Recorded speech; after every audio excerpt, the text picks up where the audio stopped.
21 de junho de 1940. Só podemos imaginar as emoções que passavam pelo Führer alemão ao se aproximar do vagão de trem de aparência bastante modesta que apenas dias antes era uma peça de museu. O Führer e todo o seu movimento nazista se deleitavam em simbolismo, e para ele, ter este vagão específico trazido e colocado em um pedaço de trilho, em uma pequena clareira nos arredores de Paris, era naquele momento o ato simbólico final em sua cruzada para se livrar da mancha da derrota da Alemanha na Primeira Guerra Mundial. Foi neste vagão, neste local, que em 11 de novembro de 1918 a Alemanha assinou o armistício com os aliados. O que se seguiu, aos olhos de Hitler, foram quase 22 anos de humilhação sob o Tratado de Versalhes e o impedimento do povo germânico de alcançar seu destino de dominação continental e, eventualmente, global. Agora tudo isso estava prestes a chegar ao fim. Ao entrar na carruagem para se encontrar com o general Pétain da França, Hitler conseguiu encerrar este capítulo do passado, onde a Alemanha era uma nação derrotada e quebrada, pois ele estava aqui para garantir a paz com a França mais uma vez. Só que desta vez, com a Alemanha como vencedora. Em apenas 6 semanas, suas forças conseguiram o que o exército de Kaiser Wilhelm não conseguiu em 4 anos. O exército alemão, a Wehrmacht, havia superado a principal linha de defesa da França e, apoiado pela Luftwaffe de cima, correu desenfreado pelo campo francês. Nada foi capaz de detê-los. A França e grande parte da Europa Ocidental desmoronaram rapidamente sob o peso do nazismo. Deixando a carruagem para trás, nos dias seguintes, Hitler visitou sua nova possessão francesa, visitando Paris e a icônica Torre Eiffel. Foi então que ele, com seu exército, visitou Calais, um porto no noroeste da França, e foi aqui que, através de um conjunto de binóculos, ele olhou através do corpo de água onde seu novo império parou, e espiou o que parecia ser uma parede branca no horizonte. Isso era Dover, e foi o mais perto que Hitler chegou de ver a Grã-Bretanha com seus próprios olhos. A Grã-Bretanha era agora a única coisa que o separava da vitória total, a última nação na Europa a se opor a Hitler e permanecer inconquistada.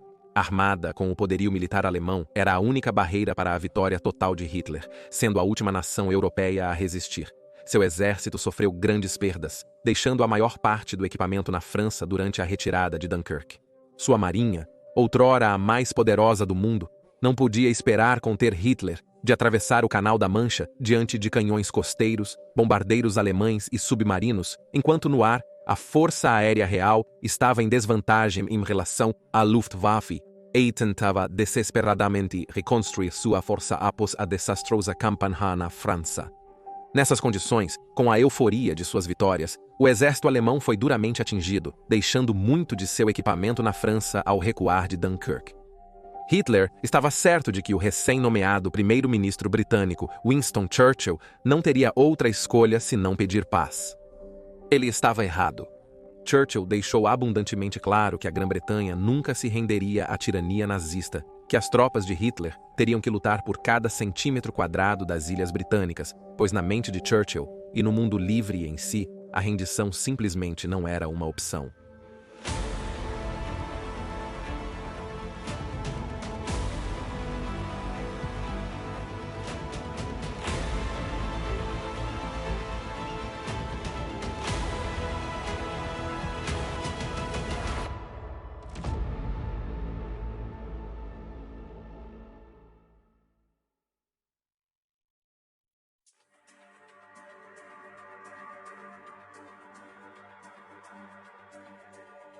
Falando ao povo britânico, Churchill os alertou sobre a importância do confronto iminente, sua importância e custo. O que o general Reagan chamou de Batalha da França acabou. Eu espero que a Batalha da Grã-Bretanha esteja prestes a começar. Depende desta batalha a sobrevivência dos cristãos e similares. Depende disso a nossa própria vida britânica e a longa continuidade de nossas instituições e toda a fúria e poder do inimigo devem ser voltados para nós muito em breve. Hitler sabe que terá que nos quebrar nesta ilha ou perder a guerra. Se pudermos resistir a ele, toda a Europa pode ser livre. e a vida do mundo pode avançar para planaltos amplos e ensolarados. Mas se falharmos, então o mundo inteiro, incluindo os Estados Unidos, incluindo tudo o que conhecemos e nos importamos, afundará no abismo de uma nova era das trevas, tornada mais sinistra e talvez mais prolongada pelas luzes de uma ciência pervertida. Portanto, preparemo-nos para nossos deveres e nos comportemos de tal maneira que, se o Império Britânico e sua comunidade nos deixarem morrer, nunca seremos livres. Portanto, abracemo-nos aos nossos deveres e nos comportemos de tal maneira que, por 1000 anos, os homens ainda dirão: esta foi a sua hora mais gloriosa. Embora o povo britânico tivesse muito espírito de sobra, o fato é que a Grã-Bretanha estava em um estado precário para repelir uma invasão em junho de 1940. A mentalidade predominante entre os aliados ocidentais da Grã-Bretanha e França estava quase fixada na noção de que, com o início da guerra, o mundo estava prestes a ver uma repetição do sistema de combate estático. Nesse sentido, a mobilização de ambos os países em setembro de 1939 parecia quase espelhar a que ocorreu no verão de 1914, com a Grã-Bretanha formando outra força expedicionária britânica para apoiar a França em conter o ataque alemão quando finalmente chegou. Sob o comando do general Lord Gort, os elementos avançados da BF chegaram à França em 9 de setembro de 1939. E nos meses seguintes cresceu em silêncio. Os exércitos francês e alemão que seriam comprometidos na Batalha da França estavam prestes a aumentar, pois a Grã-Bretanha introduziu quase imediatamente a conscrição com a Lei do Serviço Nacional logo após o início da guerra, exigindo que todos os homens aptos com idade entre 18 e 41 anos servissem nos exércitos francês e alemão. França. Enquanto isso, mobilizou suas forças para a fronteira com a Alemanha e a linha Maginot de defesas, que Paris acreditava que manteria o exército alemão fora da França. No entanto, apesar da propaganda francesa em contrário, a linha Maginot não era uma linha defensiva sólida que percorria toda a extensão da fronteira leste da França. Existiam muitas lacunas, pois se pensava que obstáculos naturais tornariam defesas ali desnecessárias. Também parava na fronteira belga, e Hitler tiraria total proveito disso, invadindo a Bélgica neutra, contornando assim a linha Maginot, permitindo que suas forças invadissem a França, capturando objetivos-chave, cercando as tropas aliadas tentando se retirar da agora defunta linha Maginot e criando uma crise de refugiados que inibia quase todos os movimentos de tropas aliadas. Nos céus, táticas superiores e aeronaves fizeram com que os pilotos de caça da Luftwaffe alemã reinassem supremos sobre as forças aéreas francesas e britânicas. Muitos dos pilotos de caça alemães já haviam aprendido seu ofício lutando na Guerra Civil Espanhola e perceberam que as formações de caça precisavam ser flexíveis, um contraste gritante com as táticas britânicas, por exemplo, que dependiam fortemente de formações, seguindo as instruções de seu líder à risca, independentemente da situação. Enquanto a batalha pela França continuava e Hitler parecia quase imparável, a RAF levou uma surra pesada nas mãos dos alemães, e para um homem em particular, isso era especialmente alarmante, considerando que sua missão era proteger a própria Grã-Bretanha. Seu nome era Marechal do Ar Sir Hugh Dowding, e ele era o comandante em chefe do Comando de Caças da RAF, o ramo do serviço responsável pela defesa aérea. Dowding leu os relatórios vindos da França com alarme e percebeu, talvez antes da maioria, que a França cairia. Com isso em mente, ele escreveu para o Ministério do Ar britânico, dando sua condenatória avaliação da situação e aconselhou contra o envio de mais caças britânicos para a França. Sabendo que em breve seus homens estariam engajados em uma batalha pela sobrevivência da própria Grã-Bretanha. Resumindo, ele escreveu: Dowding conseguiria o que queria, mas isso apenas alienou ainda mais os aliados franceses da Grã-Bretanha, que já se sentiam abandonados pelos britânicos, já recuperados da guerra. Com os sobreviventes do BF chegando às praias de Dunkirk, os caças de Dowding conseguiram voar de suas bases no sudeste da Inglaterra para cobrir a evacuação. Para o comando de caças da RAF, Esta era a última chance de ter uma prévia de como seria a próxima luta pela Grã-Bretanha. O chefe da Luftwaffe, Hermann Göring, havia prometido a Hitler que sua força aérea poderia esmagar a frota de evacuação que resgatava o BEF, sem ter que comprometer as forças terrestres em uma batalha custosa e horrível para destruir os exércitos em retirada nas praias. Isso agradou Hitler, que ordenou que suas tropas parassem o avanço, que em algumas áreas viu tanques alemães a apenas 15 milhas das praias. Os aviões de Göring bombardearam as praias de Dunkirk, mas agora, pela primeira vez na guerra, enfrentavam resistência organizada de caças. Ao contrário da França, os caças britânicos que voavam da Inglaterra conseguiam decolar e se formar, geralmente sem serem molestados pelos alemães. Significa que estavam prontos para lutar ao chegar em Dunkirk. No total, o comando de caças, juntamente com uma pequena força da Força Aérea da Frota da Marinha Real, voou 2.739 missões em apoio à evacuação. Dowding perdeu 106 de seus preciosos caças no processo. No entanto, sua força perturbou severamente o ataque da Luftwaffe, que sofreu cerca de 240 perdas de aeronaves devido a uma combinação de caças e artilheiros defensivos a bordo dos navios de evacuação. Dunkirk foi um golpe para a Luftwaffe, revelando fraquezas em sua força quando confrontada com um inimigo capaz, e Göring recebeu grande parte da culpa por permitir que a BEF e um grande número de tropas francesas escapassem. A evacuação foi retratada como um triunfo pelo povo britânico, mas Churchill alertou contra o clima otimista que se seguiu, pois ele conhecia a verdade. Mais de 63 mil homens foram perdidos na batalha pela França, e embora a conscrição estivesse ajudando a substituí-los, sua experiência entre as fileiras seria muito sentida na invasão que viria. Mas o que doeu ainda mais foi a perda de equipamento. Simplesmente não havia como retirar os tanques, caminhões e veículos das praias sem sacrificar mais vidas. Não adiantava a Grã-Bretanha ter 1 milhão de recrutas novos se eles não tinham armas para lutar, ou qualquer maneira de chegar às zonas de desembarque alemãs quando chegassem.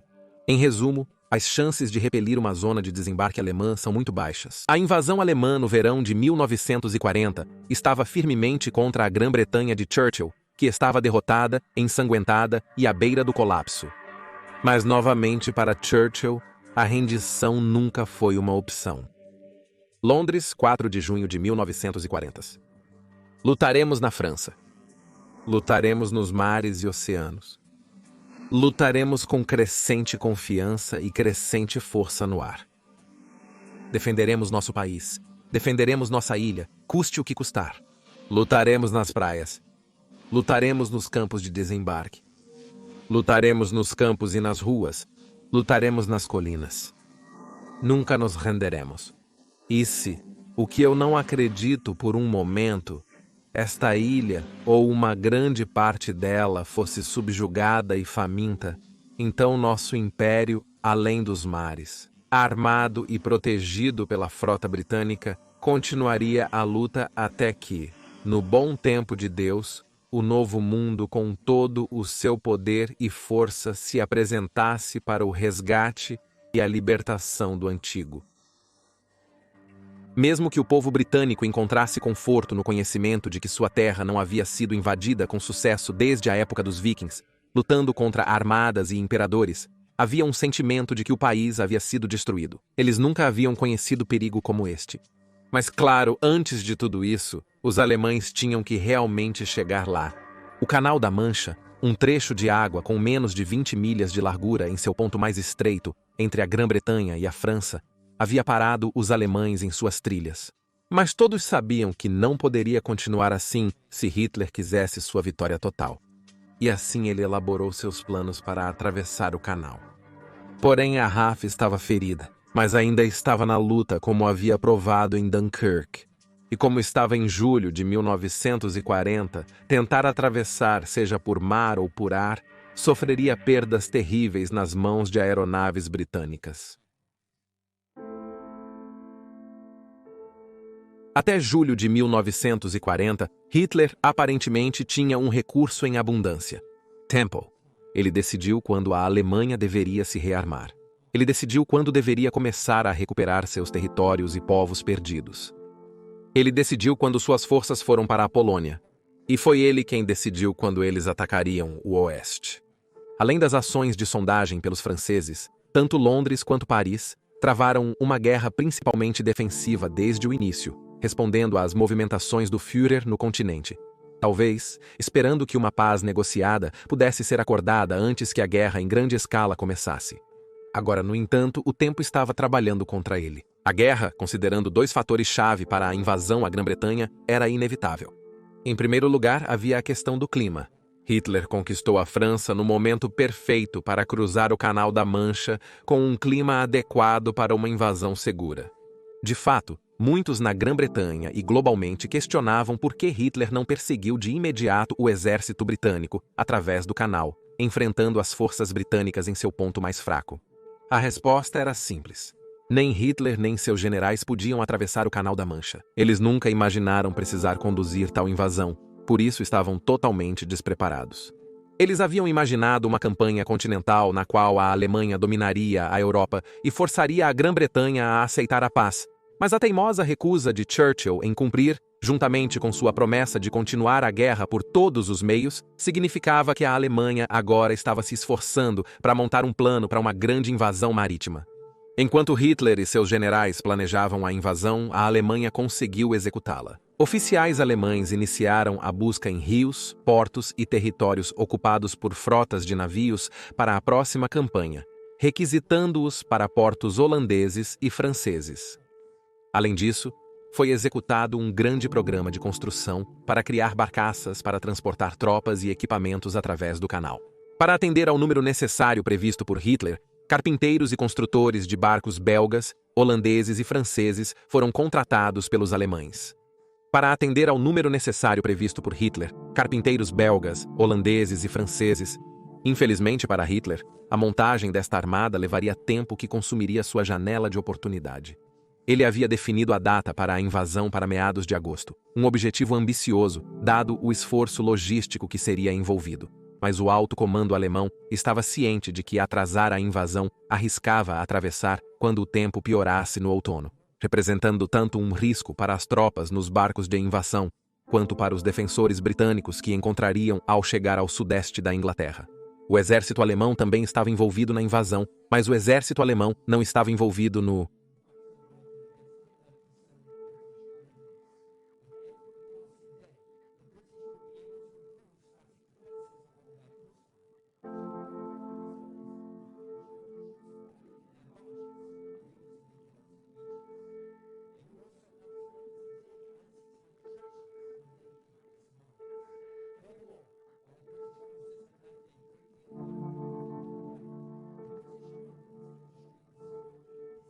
ajudando a reabastecer suas forças, produzindo veículos, armas, balas e, crucialmente para a batalha que se aproximava, aeronaves. De fato, enquanto a equipe de Hitler divergia em várias questões sobre a invasão, uma coisa em que todos concordavam unanimemente era que a Royal Air Force teria que ser destruída primeiro, ou a invasão não começaria. Mesmo que a Luftwaffe superasse em número os aviões britânicos durante a travessia eventual, apenas um avião britânico poderia abater ou bombardear uma barcaça de até 40 soldados alemães. Repita isso várias e várias vezes, juntamente com a possibilidade de uma carga suicida no canal pela Marinha Real, empenhada em causar o máximo de danos possível, e o Canal da Mancha parecia prestes a ser tingido de vermelho com sangue de ambos os lados. Como chefe da Luftwaffe alemã, recaiu mais uma vez sobre os ombros de Hermann Göring a tarefa de destruir a RAF, e ao contrário de muitos dos outros no círculo íntimo de Hitler, que estavam apreensivos com a batalha iminente, ele se deleitava com a tarefa em mãos. Göring ainda estava ressentido com a falha de sua força aérea em obliterar a frota de evacuação britânica em Dunkirk.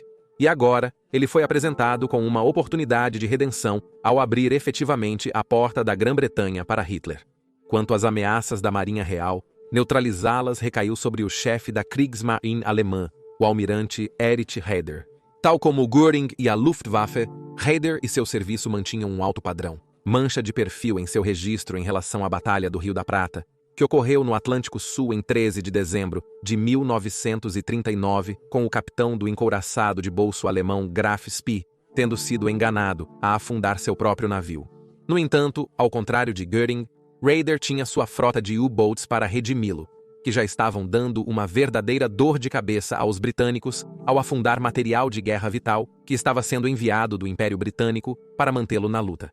Isso agradou Hitler, e com a guerra proporcionando novos recursos à Alemanha, ele recompensou Raeder permitindo que ele prosseguisse com seu ambicioso programa de encouraçados. No entanto, Raeder foi forçado a reiterar ao Führer que a guerra havia chegado 5 anos cedo demais para a marinha alemã, que estava em grande desvantagem em comparação com a frota doméstica britânica, pelo menos em termos de números, e foram os superiores números britânicos que decidiram a crucial Batalha de Jutland, na Primeira Guerra Mundial. Armado com esse conhecimento, Raeder elaborou um plano que visava manter a Marinha Real longe da força de invasão alemã pelo maior tempo possível, preferindo não ter que entrar em combate com eles, se possível. Seu plano era um simples caso de desorientação. Antes da invasão, sua frota faria uma incursão no Mar do Norte, onde seriam avistados. Presumindo que estavam à caça de comboios britânicos, a Marinha Real enviaria seus navios de guerra para interceptá-los, afastando-os das ilhas britânicas e dando à Alemanha tempo para lançar a primeira onda da invasão. Ao mesmo tempo, nas flancas leste e oeste da rota da força de invasão, barcos alemães teceriam uma mortal rede protetora de minas de alto explosivo para atrasar ainda mais os esforços britânicos para interromper os desembarques, uma vez que percebessem que as frotas de superfície de Raeder eram, na verdade, iscas. Aeronaves alemãs e submarinos também lançariam ataques contra os navios da Marinha Real enquanto tentavam entrar no canal, desgastando-os com bombas e torpedos. No entanto, embora os planos para proteger a força de invasão fossem bastante bem concebidos, os detalhes da invasão real ainda estavam sendo trabalhados nos corredores do poder alemão. Muitos problemas atormentaram a fase de planejamento do alto comando alemão, talvez o maior deles sendo as personalidades dos envolvidos, com opiniões e, às vezes, ego desempenhando um papel para frustrar as questões. Oficialmente, Hitler era o líder supremo das forças armadas alemãs, e ele deveria ter trazido ordem a esse caos. No entanto, nem sempre foi esse o caso.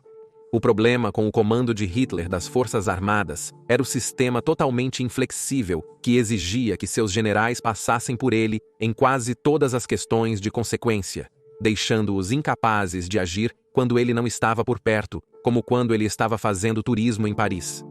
Além disso, quando ele estava lá, em vez de atuar como um juiz presidindo as opiniões das várias ramificações do exército alemão e escolhendo o melhor curso de ação de um ponto de vista objetivo, muitas vezes ele tinha suas próprias ideias, o que frustrava ainda mais os procedimentos. Havia uma série de fatores que o exército alemão tinha que considerar, como onde desembarcar na Grã-Bretanha, quão grande deveria ser a primeira onda, como eles seriam abastecidos e quais deveriam ser seus objetivos. Depois havia a questão de quão grande precisaria ser a força de invasão total, dado que agora também tinham que lidar com a segurança dos territórios ocupados pela Alemanha, na Tchecoslováquia, Polônia, Escandinávia e Europa Ocidental.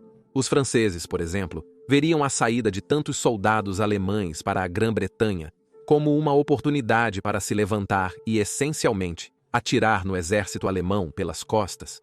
Finalmente, como eles derrotariam a Grã-Bretanha uma vez lá, dado que aparentemente estavam sendo liderados por um louco na Downing Street, determinado a levar seu país a uma luta por cada centímetro de solo britânico? Assim, enquanto Hitler autorizou a invasão, em 16 de julho de 1940, ainda havia muito que precisava ser resolvido antes de Göring destruir a RAF dentro dos 30 dias projetados por Hitler, que havia designado toda a operação sob o codinome Leão Marinho.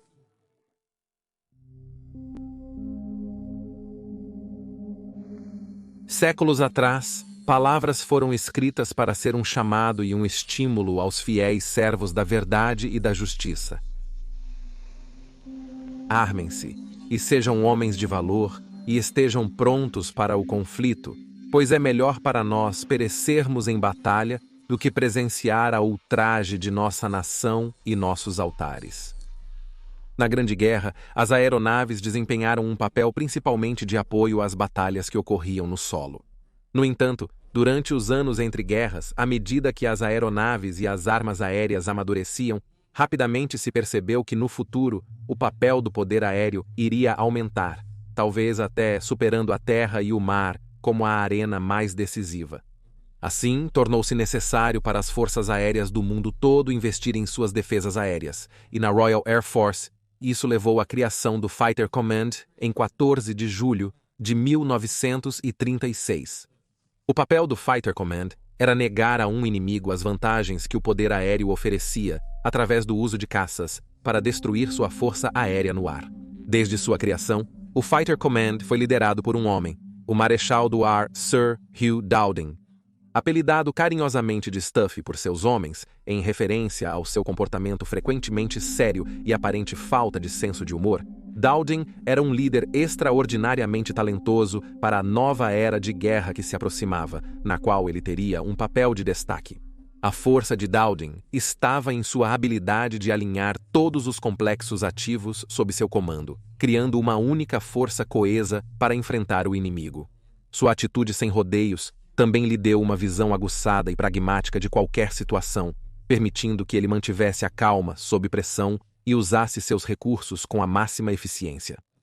Com o início da guerra, Dowding, que agora era viúvo e morava com sua irmã que o ajudava a cuidar dele em sua casa na sede da Half Bentley Priory, estava se preparando para se aposentar, mas foi incentivado a permanecer devido à deterioração da situação na França. Foram as perdas do Fighter Command na França que alarmaram Dowding, pois ele percebeu que a França iria cair, mesmo quando outros no governo britânico se recusavam a acreditar nisso. Isso o provocou a fazer sua própria sugestão controversa de não sacrificar mais lutadores por um simples gesto aos franceses.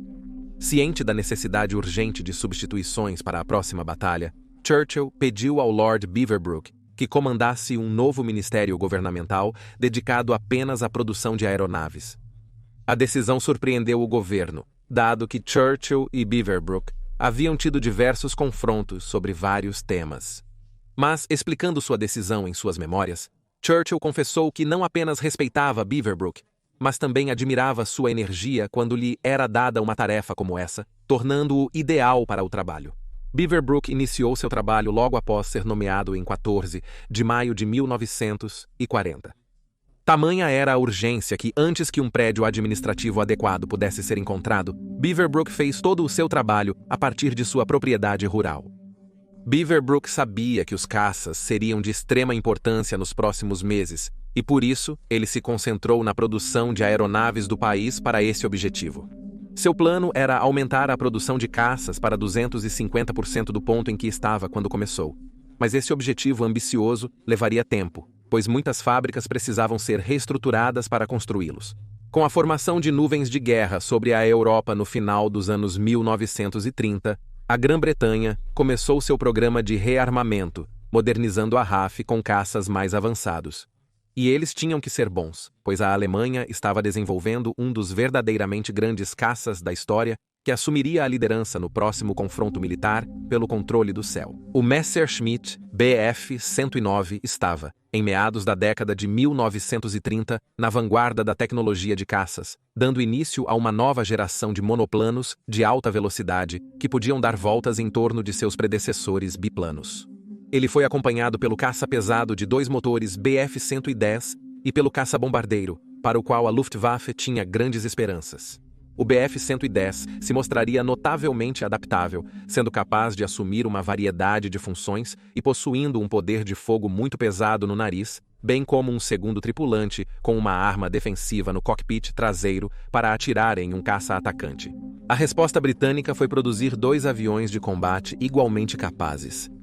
Poucas aeronaves na história podem reivindicar ter capturado a imaginação do mundo como o Supermarine Spitfire, considerado por muitos, com suas linhas suaves e pontas de asa distintas, ser tanto uma obra de arte quanto uma peça de engenharia. Quase todo piloto que subia no cockpit estava apaixonado, e o Spitfire também estava.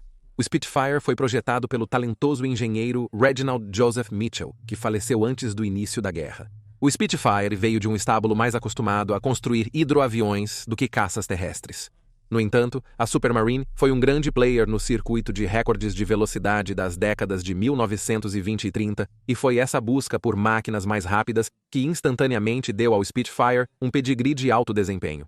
Antes da guerra estourar, os pilotos alemães zombavam que o Spitfire não era nada mais do que um carro esportivo voador, mas logo perceberiam que era o único caça na Europa com desempenho que poderia realmente ameaçar a supremacia do 109. Em contraste com essa comparação com o carro esportivo que o Spitfire desfrutava, O Hawker Hurricane apresentava uma frente mais utilitária. Este era um caça que parecia ter sido construído para infligir um grande castigo em um combate aéreo e, se necessário, aguentá-lo. E foi exatamente isso que ele fez. Projetado por outro grande engenheiro britânico, Sir Sidney Cam, o Hurricane tinha uma linhagem que remontava a uma série de bem-sucedidos caças biplanos e bombardeiros leves, como o Hawker Nimrod e Fury, todos compartilhando um certo visual familiar no design de sua fuselagem. Entrando em serviço na RAF em dezembro de 1937, 8 meses antes do Spitfire, o Hurricane foi o primeiro caça operacional do serviço capaz de voar a mais de 3 vezes 300 milhas por hora, e enquanto o Spitfire pode ter monopolizado grande parte dos holofotes em filmes de propaganda, o fato de haver 18 esquadrões de Hurricanes disponíveis para lutar em um comando, comparado a apenas 10 esquadrões de Spitfires, significava que uma grande parte do fardo da defesa aérea da Grã-Bretanha recaía diretamente sobre os ombros dos pilotos de Hurricane. Os criadores de ambas as aeronaves utilizaram técnicas e processos distintos na produção. O Hurricane tinha uma fuselagem de pele, com um método testado e comprovado de linho dopado sobre uma estrutura de madeira e metal, enquanto o Spitfire apresentava um corpo todo de metal, levando um observador do protótipo a proclamar que era feito de lata. No entanto, a pressão da RAF por tanta padronização quanto possível em suas aeronaves para aliviar o fardo na cadeia de suprimentos levou a que ambas as aeronaves compartilhassem uma série de componentes e, como resultado, forças e fraquezas semelhantes. Mais notavelmente, ambas as aeronaves adotaram o motor Rolls-Royce Merlin V12, que, contrariamente à crença popular, não recebe seu nome do mago da lenda arturiana, mas sim do pássaro de rapina Falco columbarius. Como o Spitfire, o Merlin nasceu do circuito de corridas na década de 1930 e, quando funcionava com combustível de 100 octanas, era avaliado em 1.310 cavalos de potência. Isso era suficiente para impulsionar o Spitfire Mark Meio a uma velocidade máxima de 360 km/h, a 18.600 pés no ar, apenas 3 mph mais lento que o Bf-109. E, usado pela Luftwaffe em 1940, o Hurricane, com sua asa mais espessa, ficou para trás a 322 mph. Contudo, o Bf-109 possuía uma taxa de subida levemente maior que as demais aeronaves.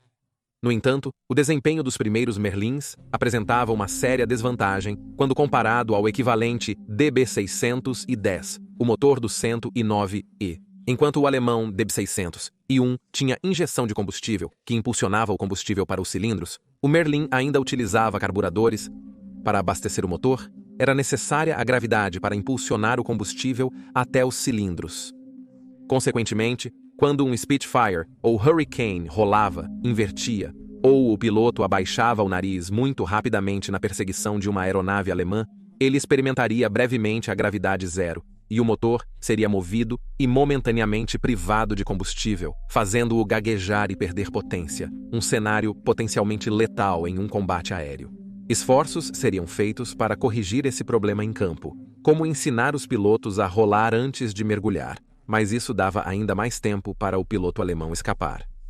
Outra característica compartilhada por ambas as aeronaves era um armamento principal composto por 8 metralhadoras Browning, um golpe fenomenalmente poderoso quando se tratava de aeronaves de meados da década de 1930, quando foram concebidas. Era o dobro do poder de fogo dos primeiros modelos Bf-109s, mas novamente essa decisão viria com uma desvantagem no verão de 1940. As armas de aeronaves da época, globalmente, eram principalmente variantes de metralhadoras do exército, inclusive as Brownings da RAF. Como tal, eles foram projetados para a munição padrão 303 do exército britânico novamente, como parte de um esforço nacional para aliviar o fardo da equipe logística com uma bala adequada para todos. Infelizmente, em 1939, com o advento de uma maior produção em designs de bombardeiros, como armaduras mais pesadas e tanques de combustível autosselantes, a munição 303 estava perdendo cada vez mais sua eficácia no papel de combate aéreo. Ter 8 armas despejando munições no alvo certamente ajudou a reforçar seu impacto, mas estava claro que a configuração atual precisaria ser substituída. Os alemães também perceberam isso, e então começaram a substituir as metralhadoras montadas nas asas de seus Bf-109s por canhões de 20 mm, que em vez de disparar uma bala sólida, disparavam um projétil incendiário ou explosivo, o que aumentava dramaticamente sua letalidade e era uma das razões pela qual a força de combate da Luftwaffe era tão eficaz sobre a Europa continental. Apesar dessas desvantagens, comparado ao Bf-109, havia uma área em que os caças britânicos se destacavam, suas taxas de viragem muito altas. Antes do início da batalha, um engajamento ideal foi formado na mente dos planejadores britânicos ao lidar com os ataques aéreos alemães, onde os Spitfires atacariam os escoltas alemães Bf-109, usando seu desempenho superior para envolvê-los em combate e afastá-los dos bombardeiros. Isso possibilitaria os Hurricanes atacarem, sendo a plataforma de arma mais estável, com armas montadas próximas, facilitando a concentração do poder de fogo cumulativo do piloto. Em áreas cruciais do bombardeiro alemão, claro, uma vez em combate, as coisas raramente saíam conforme o planejado, e à medida que táticas pré-guerra obsoletas eram dispensadas e novos pilotos chegavam do treinamento básico de voo com apenas 10 horas nesses caças de alto desempenho, o comando de caças estava prestes a aprender algumas lições duras no combate aéreo moderno. Embora geralmente associemos essas duas aeronaves à Batalha da Grã-Bretanha, elas não foram de forma alguma os únicos tipos usados pelos britânicos. O caça mais único da batalha foi o Bolton Paul Defiant, que, como o nome indica, carregava seu armamento principal de 4 Brownings em uma torre rotativa atrás do piloto. Uma máquina muito mais pesada, o combate com o Defiant era diferente de qualquer outro caça, a torre podendo trazer as armas para suportar um amplo campo de visão, independentemente de para onde o nariz da aeronave estava apontando. Essa vantagem potencial de guerra foi anulada pelos pilotos alemães, que aprenderam a atacá-los de frente e por baixo, limitando seu uso contra escoltas. Porém, permaneceram eficazes destruidores de bombardeiros, se pudessem atacar sem contestação. Além disso, havia um pequeno número de Gloucester Gladiators, o último biplano de linha de frente da RAF. Extremamente ágil, o caça lento e levemente armado desempenharia um pequeno papel na defesa da Grã-Bretanha, mas ganharia um status quase lendário em outros lugares, particularmente na defesa de Malta e no norte da África. Porém, ter caças e saber para onde enviá-los são coisas completamente diferentes. Entre na ferramenta mais crucial do comando de caça na batalha que se aproxima, o radar.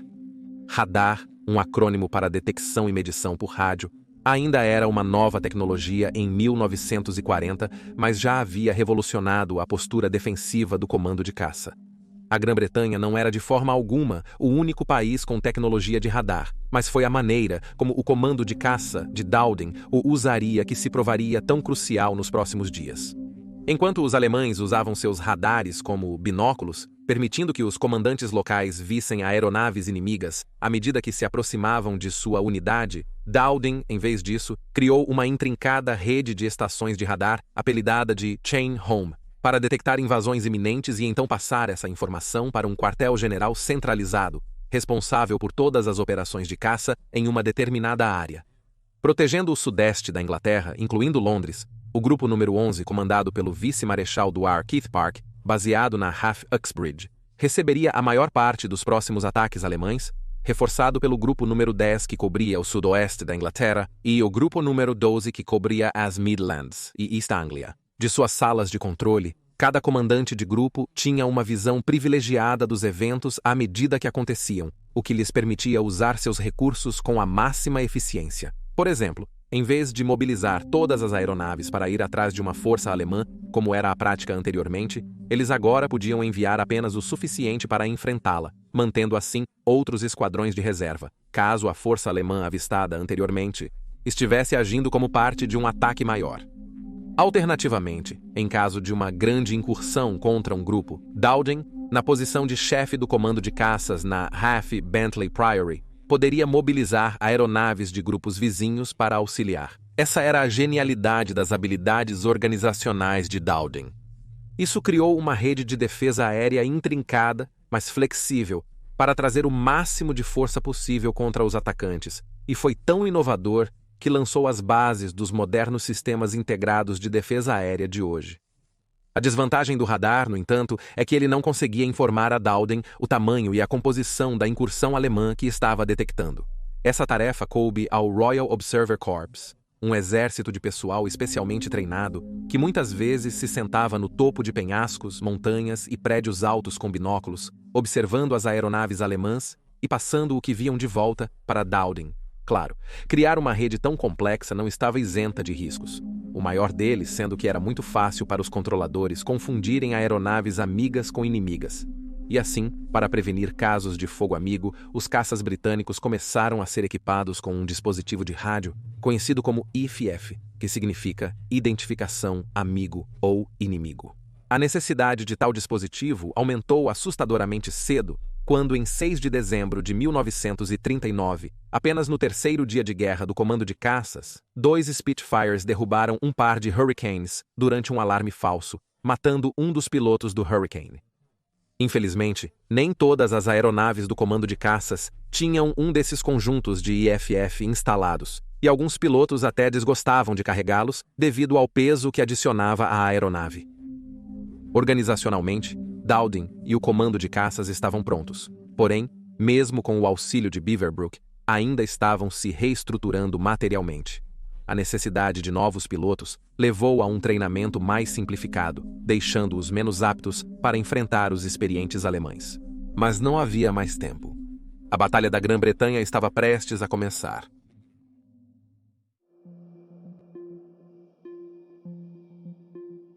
Em 1º de julho de 1940, as tropas de Hitler desembarcaram nas ilhas do Canal Britânico. Localizadas perto da França, pouco os britânicos podiam fazer para impedir. Apesar de um lado do canal agora estar firmemente sob a bandeira alemã, os navios britânicos ainda seguiam para o sul do rio Tâmisa, após carregar e descarregar suas cargas em Londres. Para sua proteção, esses navios foram formados em comboios, guardados por destroyers e canhoneiras britânicas, que se aproximavam o máximo possível do lado britânico, enquanto navegavam em direção ao mar aberto do Atlântico.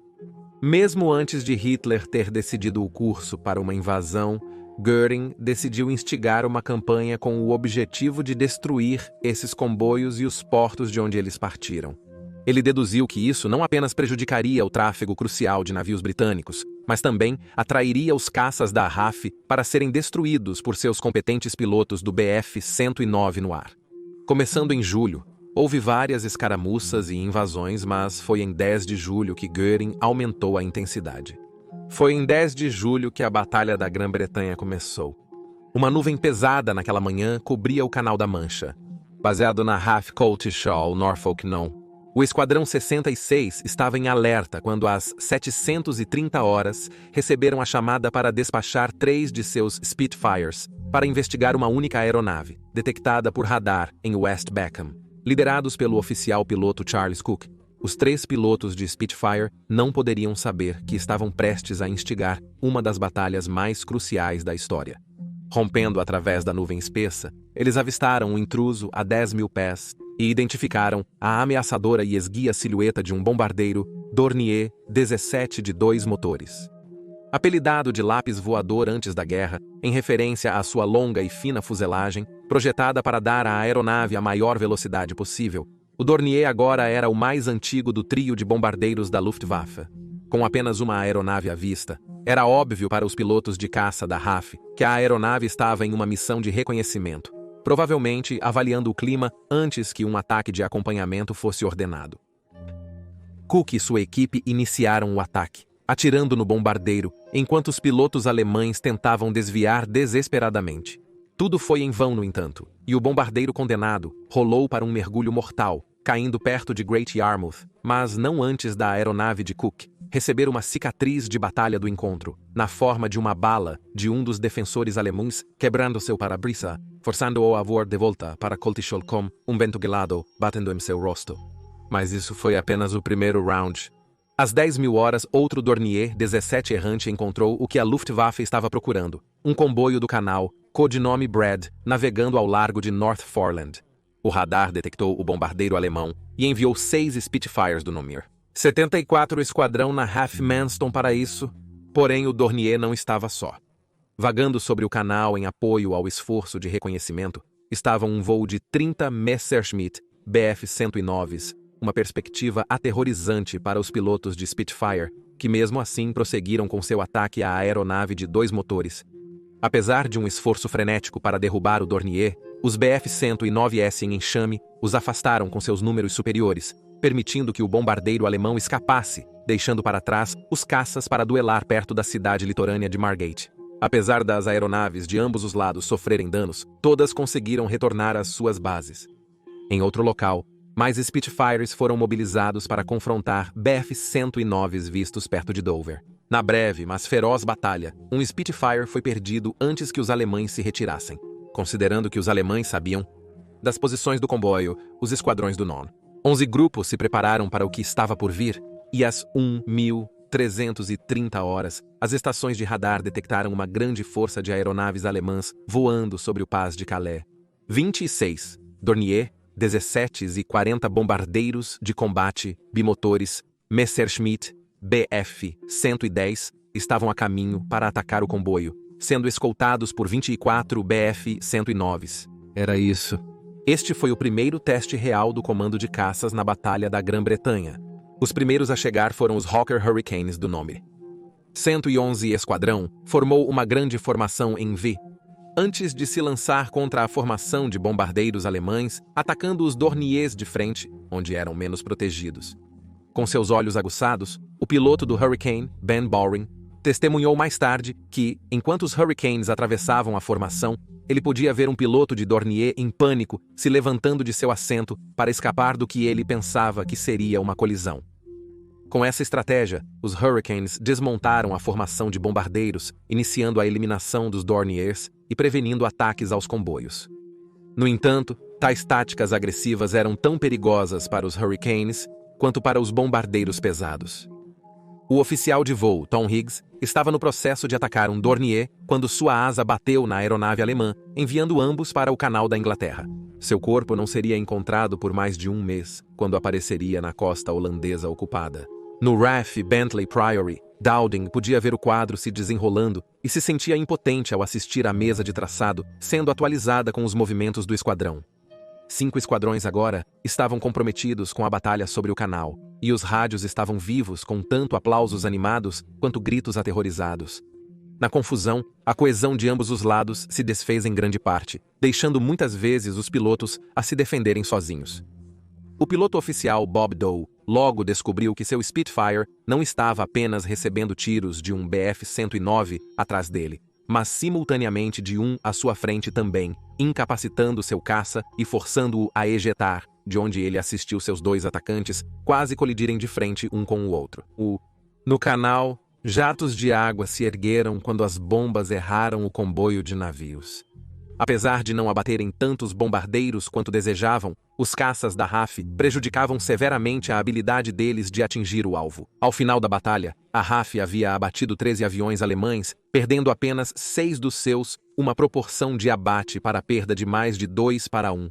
Mas enquanto isso era motivo de comemoração entre os esquadrões que viam o dia como uma vitória, para Dowding, a vitória era agridoce, pois em sua mente calculista ele conhecia a verdade.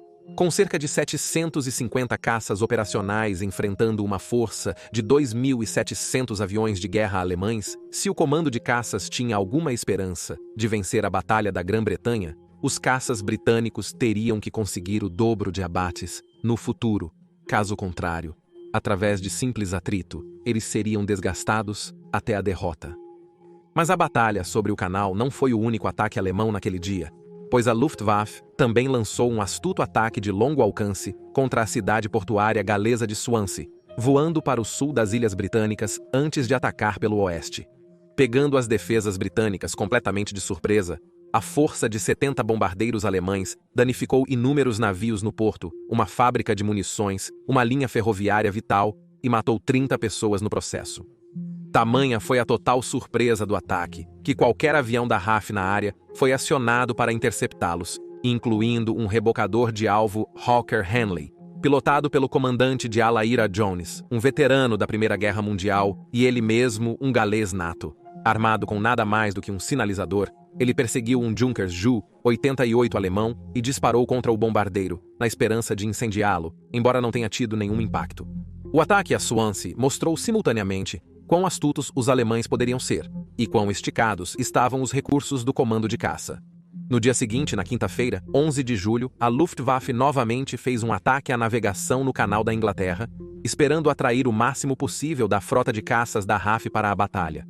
Mas Dowding recusou-se a morder a isca e continuou a implantar suas aeronaves de maneira tão eficiente e econômica quanto humanamente possível. Sabendo que não podiam se envolver em uma luta prolongada contra números superiores de alemães, os caças da RAF continuaram a fazer ataques ousados e de alta velocidade nas formações alemãs, procurando perturbar ao máximo a capacidade deles de bombardear a navegação abaixo, em vez de simplesmente ir para a matança. Novamente, os caças da RAF marcaram mais de 2 mortes para cada um dos seus que foi perdido.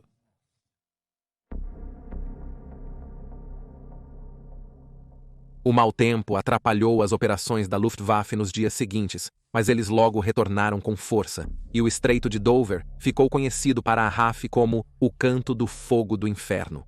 Determinados a destruir seu número oposto, os pilotos de caça da Luftwaffe vagam pelo canal, provocando o comando de caça para atacá-los, mas os pilotos da RAF estão sob instrução para não desperdiçar aeronaves e pilotos envolvendo-os. Os bombardeiros são as aeronaves que causam o verdadeiro dano, e então os aviões britânicos simplesmente se afastam dos caças, sabendo que o calcanhar de Aquiles do Bf-109 é seu curto alcance, e eles não podem perseguir. Foi nesse momento que o comando de caça também começou a realizar uma de suas tarefas mais controversas. Hidroaviões alemães com cruzes vermelhas eram vistos resgatando seus aviadores abatidos pós-batalha. A RAF permitia que esses aviões prosseguissem sem interferência, pois também resgatavam seus pilotos abatidos. No entanto, rapidamente se percebeu que nada impedia que eles relatassem as posições de qualquer comboio que avistassem, e então a ordem foi dada aos esquadrões para começarem a abatê-los. Com a intensificação da Batalha da Grã-Bretanha, Nobre, o esquadrão no 19 na RAF Duxford começou a receber o que poderia dar ao Spitfire o golpe definitivo contra os bombardeiros alemães. Como se temia antes da guerra, as 8 metralhadoras Browning do Spitfire e do Hurricane não estavam causando tanto dano quanto se esperava, forçando os pilotos a se aproximarem de seus alvos, onde a energia das balas tinha um efeito muito maior no impacto. Isso, evidentemente, elevou o risco dos artilheiros defensivos alemães. Assim, começaram os testes para substituir algumas das Brownings e alguns Spitfires pelos canhões hispano de 20 mm Sino. O Esquadrão 19 testou-os em combate. Infelizmente, os primeiros testes decepcionaram. A asa do Spitfire não foi projetada para uma arma tão grande, e por isso o canhão teve que ser montado de lado para caber, o que resultou em uma propensão a travar, já que era jogado ao redor na violência de um combate aéreo. No entanto, a promessa de um Spitfire armado com canhão era tal que a Supermarine rapidamente começou a projetar um novo suporte para a arma. Mas enquanto isso, os Spitfires continuaram voando com suas 8 armas Browning. Enfrentando o mesmo problema com seu Hurricane, a Hawker estava trabalhando apressadamente em uma nova asa universal para seu caça. A intenção era ter 4 canhões de 20 mm. Mas como plano B, a nova asa também poderia acomodar um impressionante total de 12 Brownings. Exemplos de ambos estavam previstos, mas só ficariam prontos em setembro. Enquanto isso, os alemães também estavam utilizando seu famoso bombardeiro de mergulho, o Junkers Ju-87 Stuka contra os comboios. Com a superioridade aérea alemã sobre a Europa, esses bombardeiros leves de motor único, bastante lentos, conquistaram uma reputação aterrorizante por sua capacidade de mergulhar abruptamente e colocar bombas em alvos tão pequenos quanto um carro, algo impensável usando técnicas de bombardeio nivelado. Portanto, eles deveriam ter tido muito mais sucesso ao atingir navios no canal, mas os britânicos quase sempre pareciam prontos para eles enquanto realizavam seus ataques, como o que ocorreu no sábado, 12 de julho, preparando-se para iniciar seus ataques de mergulho em navios britânicos. Um voo de Stukas de repente se viu sob ataque quando os caças britânicos mergulharam do sol e começaram a abatê-los, apesar de um forte escolta de Bf-109S. 9 aviões alemães foram destruídos, destacando a crescente vulnerabilidade do Stuka aos poderosos caças britânicos, enquanto apenas 3 aviões da RAF foram perdidos. À medida que julho chegava ao fim, os pilotos de caça alemães ficavam cada vez mais frustrados com o andamento dos eventos. O mau tempo continuou a limitar o número de ataques que a Luftwaffe poderia realizar contra os comboios e incursões nos portos britânicos, e quando os ataques ocorriam, os britânicos continuavam com seu estilo rápido de ataque de bater e correr, recusando-se a entrar em batalha sempre que possível. Os alemães também estavam perplexos sobre como os caças britânicos tinham uma habilidade quase clarividente de saber onde eles estavam. Sempre à espera deles, numa altitude acima dos bombardeiros, prontos para ataques rápidos e devastadores. Claro, a resposta eram os radares de cadeia doméstica e a estrutura de comando meticulosa de Döding, mas esses fatos foram perdidos por Göring, que ainda não havia compreendido sua importância. No entanto, isso estava prestes a mudar.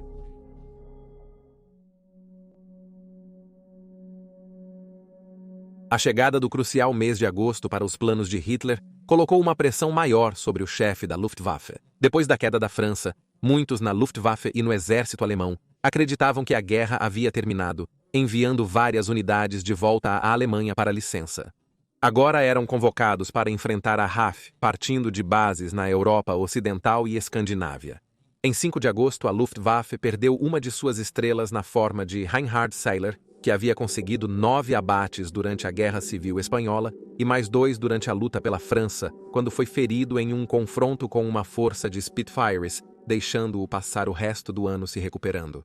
No mesmo dia, Hitler instruiu Göring a expandir as operações da Luftwaffe ao longo da costa sul da Grã-Bretanha, em preparação para o início da Operação Leão Marinho, algo que Göring estava mais do que feliz em fazer. Enquanto isso, os ataques aos comboios continuaram. No dia 8 de agosto, o comboio CW-9, um dos maiores até então, estava fazendo sua fuga para o mar aberto através do Estreito de Dover. Já havia sido atacado por lanchas rápidas alemãs, e agora os Stukas estavam sendo enviados para terminar o trabalho, escoltados por Bf-109S.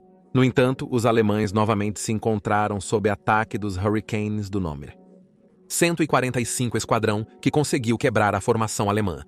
Mais tarde no dia, os Stukas retornaram, e desta vez vieram preparados com uma escolta ainda maior de Bf-109S e caças bimotores Bf-110. O oficial piloto David Crook do Número 609 Esquadrão lembrou o que aconteceu a seguir em seu livro, Piloto Spitfire.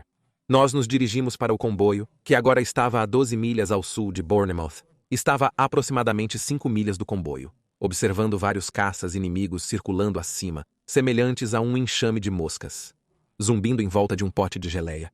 Os bombardeiros de mergulho atacavam os navios abaixo, causando grandes fontes de espuma branca onde suas bombas atingiam a água. Eu podia ver que 1 ou 2 navios já haviam sido atingidos e estavam em chamas. Naquele momento, um esquadrão de Hurricanes apareceu na cena e atacou bem no meio dos caças inimigos, que foram imediatamente divididos, e uma série de combates individuais começou a cobrir uma área muito grande do céu. O dia 8 de agosto veria alguns dos combates mais ferozes da batalha até agora. No fim do dia, ambos os lados retornaram para casa feridos e ensanguentados. Apesar dos melhores esforços da RAF, o comboio perdeu 7 navios, enquanto 13 sofreram danos de bombas alemãs. Por seus problemas, os alemães perderam 31 aeronaves para as 19 da RAF. Portanto, em 11 de agosto, aviões alemães atacaram os depósitos de óleo em Portland, Dorset. David Crook estava novamente em ação naquele dia. Descemos, bem em cima da formação inimiga a uma velocidade terrível, e à medida que nos aproximávamos deles, nos dividíamos um pouco, cada piloto selecionando seu próprio alvo. Vi um Bf-110 à minha frente, atravessando a frente. Disparei uma boa rajada a praticamente queima-roupa. Alguma fumaça preta saiu de seu motor de bombordo e ele virou para a direita e parou. Não pude ver o que aconteceu depois disso, pois quase acertei sua asa de bombordo. Passou tão perto que instintivamente abaixei minha cabeça. Desconhecido para Crook e seus camaradas, o ataque a Portland e outro comboio no canal naquele dia sinalizaria o fim da fase 1 da Batalha da Grã-Bretanha e o início de outra. No dia seguinte, Göring estava prestes a lançar todo o peso da Luftwaffe contra o comando de caças. A essa altura, ele já havia percebido a importância das instalações de radar para o sucesso da RAF, e então decidiu privá-los dessa vantagem enviando uma força para destruir os radares em Dover, Pevensey, Rye e Dunkirk, em Kent. O tempo no dia 12 de agosto era favorável para a Luftwaffe, e então os operadores de radar britânicos esperavam ver as aeronaves alemãs em suas telas. Em Pevensey, uma força de Bf-110, carregando 1.102 libras de bombas, lançou ataques de mergulho raso assustadoramente precisos, destruindo torres de radar, edifícios, caminhões e cortando linhas de energia. A cena se repetiu nos outros locais, e pela primeira vez, buracos foram feitos na cobertura de radar do comando de caças, levando os controladores de Dowding a dependerem fortemente dos olhos e ouvidos do corpo de observadores reais. Foi uma reviravolta preocupante, dado o quanto eles haviam dependido das estações de radar até agora. Buscando tirar proveito disso, às 1145 horas, uma força de Stukas foi enviada para atacar a navegação na foz do estuário do Tamisa. Mas, bastante fortuitamente para os britânicos, a estação de radar em Foreland escapou dos ataques da manhã cedo e direcionou caças da RAF Hornchurch e RAF Biggin Hill para enfrentá-los. Quase ao mesmo tempo, outra estação de radar identificou uma grande força de 200 bombardeiros alemães voando ao sul de Brighton antes de partir para atacar a principal base da Marinha Real em Portsmouth, bem como outros alvos industriais, incluindo uma fábrica em Woolston onde Spitfires estavam sendo construídos. Na estação de radar de Ventnor, os bombardeiros Bf-110S e Ju-88 estavam realizando outro ataque, mas foram imediatamente atacados por furacões e Spitfires. Infelizmente, os caças britânicos não conseguiram impedir que os alemães devastassem os locais de radar, cegando ainda mais Dowding, que estava no número. A sede do 11º Grupo na RAF Uxbridge observava o grande mapa do sudeste da Inglaterra, sendo atualizado pelas integrantes da Força Aérea Auxiliar Feminina. A guerra se aproximava do comando de caças, com bombardeiros alemães visando as bases britânicas. Por volta das 13h25, a RAF Manston sofreu um ataque. Justo quando os Spitfires do Numeides, 65 Esquadrão, estavam decolando para uma patrulha, decolando enquanto bombas explodiam ao redor deles. Os caças da RAF de RAF Hornchurch e RAF Rochford, que logo estavam sob ataque, foram lançados ao ar em apoio aos seus camaradas. Infelizmente, a RAF respondeu lentamente e a maioria dos bombardeiros já havia largado suas cargas antes de serem atacados. Os alemães perderam 10 bombardeiros, 5 Bf-110 e um único Bf-19 ao custo de 11 caças da RAF. Mas o dano no solo abalou a liderança britânica. Manston sofreu um grande golpe, assim como Portsmouth, onde mais de 100 civis foram mortos por bombas alemãs. Mas o maior golpe foi nos sites de radar. Os reparos iniciaram quase imediatamente, e alguns voltaram a varrer o céu em horas, um feito notável considerando o castigo sofrido. Mas outros, como Ventnor, ficaram fora de serviço por 72 horas, um período em que seriam desesperadamente necessários, pois isso era apenas o começo.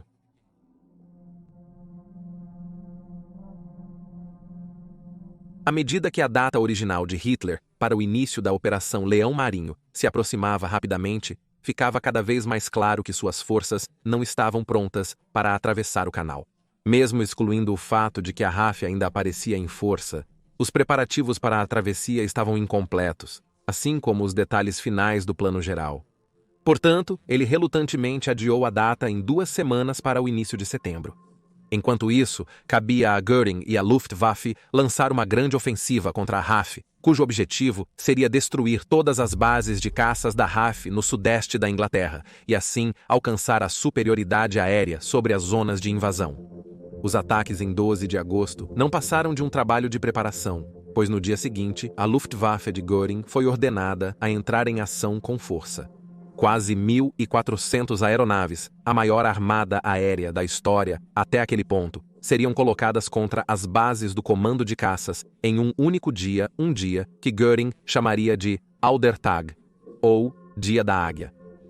Com ataques de acompanhamento aumentando em força planejados para a semana seguinte, Göring e sua equipe estavam supremamente confiantes de que, com sua grande ofensiva até 20 de agosto, os únicos aviões que estariam voando sobre o sudeste da Inglaterra ostentariam a suástica. No entanto, desconhecido por Göring, já havia fissura se formando no plano. Em primeiro lugar, a inteligência da Luftwaffe subestimou muito tanto a força do comando de caça, quanto a capacidade britânica de substituir aeronaves perdidas. Informaram a Göring que restavam menos de 400 aeronaves de caça da RAF, mas o número real era quase o dobro. Um pequeno fluxo constante de substituições surgia, graças aos planos do Lord Beaverbrook. Também pensavam que a estrutura de comando da RAF era tão rígida e inflexível que, após os ataques começarem, desmoronaria totalmente, o que implicaria na ausência de uma reação britânica coordenada. Se isso não fosse suficiente, do outro lado do canal, os decifradores de códigos britânicos interceptaram uma série de transmissões, alertando-os de que uma grande ofensiva estava a caminho. Quando a Luftwaffe decolou de suas bases, rapidamente se revelou que eles eram os que operavam com uma estrutura de comando inflexível e ineficiente, o que estava causando problemas para os pilotos à medida que começavam a se formar. Com a mudança do tempo, os alemães inicialmente decidiram cancelar o ataque, mas muitas aeronaves já estavam no ar naquele momento. Assim, um grupo de Bf-110, sem encontrar os bombardeiros que deveriam escoltar, sem saber que já haviam retornado à base, seguiram para o canal. Procuravam alvos, mas foram atacados por caças britânicos, sofrendo muitas perdas. Ademais, uma tropa de bombardeiros alemães atacou a força aérea nos campos em Eastchurch e Sheerness, apesar de não ter escolta de caças. Foram salvos da aniquilação total devido a uma falha de comunicação dos observadores. Lançando novamente à tarde, a armada alemã zumbiu seu caminho através do canal, sendo rastreada pelas estações de radar restantes e membros do Corpo Real de Observadores. Num esforço de proteger seus bombardeiros, a força de caças da Luftwaffe voou à frente do grupo, com o objetivo de atrair os defensores da RAF para uma batalha onde poderiam ser destruídos. No final do dia, os bombardeiros conseguiram encontrar seus alvos. Infelizmente para eles, por insistência de Dowding, os pilotos de caça da RAF se abstiveram de engajá-los, esperando em vez disso que os bombardeiros chegassem. O mau tempo afetou a precisão dos bombardeiros alemães, resultando no bombardeio equivocado de diversos aeródromos civis, incluindo o que viria a ser o aeroporto de Heathrow. Outros bombardeiros atacaram seus alvos secundários, como áreas industriais, mas aqueles que encontraram seus alvos causaram danos consideráveis. No entanto, novamente, a inteligência da Luftwaffe falhou com as tripulações dos bombardeiros, pois alguns dos alvos atingidos tinham quase nada a ver com o comando de caças, como o ataque Stuka, na RAF Detling, que abrigava uma formação de bombardeiros de patrulha do comando costeiro, mas sem caças. No ar, os caças da RAF continuaram a pressionar seus ataques contra os bombardeiros. Os caças da RAF foram mantidos no chão pelo maior tempo possível para que tivessem o máximo de combustível para se emaranhar com a armada alemã.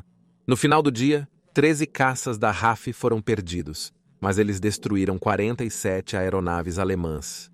Além disso, o ataque alemão conseguiu muito pouco em perturbar as operações do comando de caças, mas, novamente, de forma um tanto incrível, esse fato inicialmente passou despercebido por Göring, que ainda operava na crença de que a RAF estava em seus últimos momentos. Ele foi ainda mais encorajado pelos relatórios de seu próprio piloto, que o levaram a acreditar que até 70 aviões da RAF haviam sido abatidos durante os confrontos do dia, embora isso fosse, claro, uma superestimação grosseira. A RAF também superestimou seu sucesso no dia, o que, de certa forma fortuita, teve um grande impacto no moral. Os ataques do dia não se limitaram aos aeródromos ou mesmo ao sudeste da Inglaterra. À noite, bombardeiros alemães atacaram fábricas de aeronaves em Birmingham e Belfast, na Irlanda do Norte, além de alvos industriais no sul do país de Gales e Aberdeen, Escócia. Os danos, contudo, foram relativamente leves. Ao longo do dia, a armada alemã encontrou forte resistência, mas a inteligência da Luftwaffe assegurou a Göring que danos consideráveis haviam sido causados à RAF. Na realidade, no entanto, Aldertag foi um fracasso absoluto. Porém, a ofensiva de Göring ainda estava longe do fim. No dia seguinte, 14 de agosto, começou com furacões para o esquadrão número 151 na RAF North Weald, despachados para destruir um Dornier DO-17 em um voo de reconhecimento, com um furacão sendo perdido para os artilheiros defensivos do bombardeiro no processo. Enquanto o comando de caça aguardava pacientemente por notícias da chegada da principal força inimiga, poucos deles fora da RAF Manston estavam cientes do drama que se desenrolava lá desde o ataque 2 dias antes. Lembrado agora como a Revolta de Manston, um grupo de recrutas crus, que haviam sido traumatizados pelo ataque alemão anterior, haviam se barricado em abrigos subterrâneos e se recusavam a sair. Às 1140 horas, as estações de radar detectaram novamente uma grande formação se formando sobre Calais, na França. 4 esquadrões do comando de caça foram colocados em prontidão, 2 de Hurricanes e 2 de Spitfires, e enquanto os alemães tomavam um curso em direção ao Estreito de Dover, a RAF se apressou para interceptar. O Royal Observer Corps os avistou através de binóculos e identificou 80 Ju-80 e 7 Stukas, acompanhados por Bf-109S. E logo foram acompanhados por uma força de Bf-110. Ao meio-dia, os caças da RAF enfrentaram os Stukas e seus escoltas, mas os Bf-110 conseguiram passar despercebidos pela batalha que ocorria no Hellfire Corner e voaram baixo sobre Manston, lançando bombas com maior precisão do que os maiores bombardeiros alemães. Artilheiros antiaéreos britânicos atingiram um dos Bf-110, separando sua cauda da fuselagem e derrubando-o. Mais tarde, à tarde, a RAF Middle Wallop foi atacada por uma força mista de RA-111S e um único Ju-88, que fez um ataque em mergulho raso em direção ao aeródromo antes de soltar uma única bomba deslizante grande de seu compartimento de armas. O bombardeiro então se afastou enquanto a bomba atingia um hangar, obliterando-o e a numerosa equipe de solo infeliz em sua imediata vizinhança. No entanto, a vingança britânica foi rápida como um Spitfire do Nor. 609 esquadrão que estava se apressando para decolar durante o ataque virou em perseguição ao bombardeiro alemão em fuga e desencadeou uma rajada de tiros sobre ele enquanto ainda estava subindo, enviando-o em queda para a terra, reivindicando as vidas dos 4 tripulantes a bordo. Novamente, a RAF aparentemente superou a Luftwaffe por mais um dia, mas Dowding estava desconfiado. Ele não entendia o que Göring queria com esses ataques aleatórios, desconhecendo que Göring acreditava que a RAF estava à beira do colapso. O terceiro dia de sua grande ofensiva estava prestes a começar. Seria o maior até então. Certamente a RAF, quase esmagada, cairia contra seu poder. Junte-se a nós na próxima vez, enquanto continuamos a história da Batalha da Grã-Bretanha, e enquanto o comando de caça atinge seu ponto mais baixo, um estranho giro do destino que terá consequências de longo alcance não apenas para a batalha, mas para o mundo inteiro.